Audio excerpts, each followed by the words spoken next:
ഷിമേനോൻ, മാഫിയകൾ അഴിഞ്ഞാടുന്ന ഒരു സംസ്ഥാനത്ത് പൗരന്മാരുടെ ജീവനും സ്വത്തിനും പരിരക്ഷയുണ്ടാവുന്നില്ലെന്ന് വ്യക്തമായിരിക്കുന്നു. രാജ്യത്തെ പരമോന്നത നീതിപീഠം തന്നെ നിയമവാഴ്ച തകർന്നെന്ന് ഉറക്കെ വിളിച്ചു പറയുമ്പോൾ പ്രതിഷേധം രാഷ്ട്രീയ പ്രേരിതമാണെന്ന് പറഞ്ഞ് തടിതപ്പാൻ ഇനിയും മമതയ്ക്ക് ആവുമോ?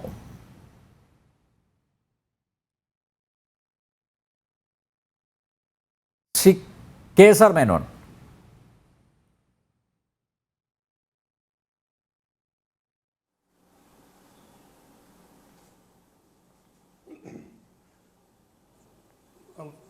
പശ്ചിമബംഗാളിൽ നടക്കുന്ന ഇപ്പോഴത്തെ വിഷയത്തിൽ പറ്റിയിരിക്കുന്നത് എന്താണെന്ന് വെച്ചാൽ അവിടെ വേലി തന്നെ വിളവ് തിന്നുന്ന ഒരു സിറ്റുവേഷനാണുള്ളത്.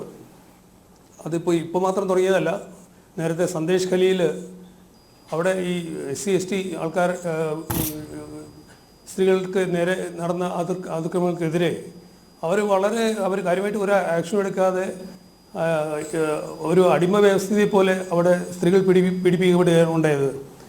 അപ്പോൾ അതിന് ശേഷവും ആ സമയത്ത് വലിയ ചർച്ചകളും വലിയ ബഹളങ്ങളൊക്കെ ഉണ്ടായി. പക്ഷേ ഇപ്പോൾ എന്ത് സംഭവിച്ചു എന്നുള്ളത് നമുക്ക് ഇപ്പോഴും അറിയാൻ വയ്യ. അതിൻ്റെ തുടർച്ചയായിട്ടുണ്ട് എന്ത് ചെയ്താലും ഒരു കുഴപ്പമില്ല എന്നൊരു തോന്നൽ അവർക്കുള്ളതുകൊണ്ട് മാത്രമാണ് ഈ രീതിയിൽ അവർ മുമ്പോട്ട് പോകുന്നത്. ഇപ്പോൾ ഇന്നത്തെ ഈ 2 ദിവസമായിട്ട് കൽക്കട്ട ഹൈക്കോടതിയിലും ഇന്ന് സുപ്രീം കോടതിയിലും നടന്ന ചർച്ചകൾ കണ്ടാൽ തന്നെ അറിയാം.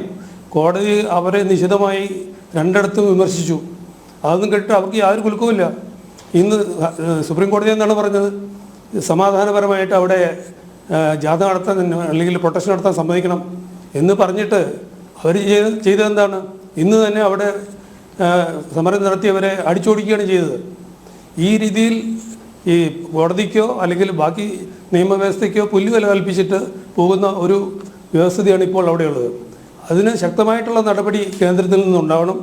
ഇപ്പോൾ അവിടുത്തെ ഗവർണർ ആനന്ദ് ബോസ് അവിടെ ഡൽഹിയിൽ പോയിട്ടുണ്ട്. അദ്ദേഹം എന്ത് റെക്കമെൻഡേഷനാണ് കൊടുത്തിട്ടുള്ളത് നമുക്കറിയാൻ വയ്യ. പക്ഷേ അവിടുത്തെ ഗവൺമെൻറ്റിന് പിരിച്ചുവിടുകയാണ് വേണ്ടത്. കാരണം വെസ്റ്റ് ബംഗാളിന് ഒരു ശാപമോക്ഷം കിട്ടണമെങ്കിൽ വേറെ നിവൃത്തിയൊന്നുമില്ല എന്നുള്ളതാണ് എനിക്ക് പറയാനുള്ളത്.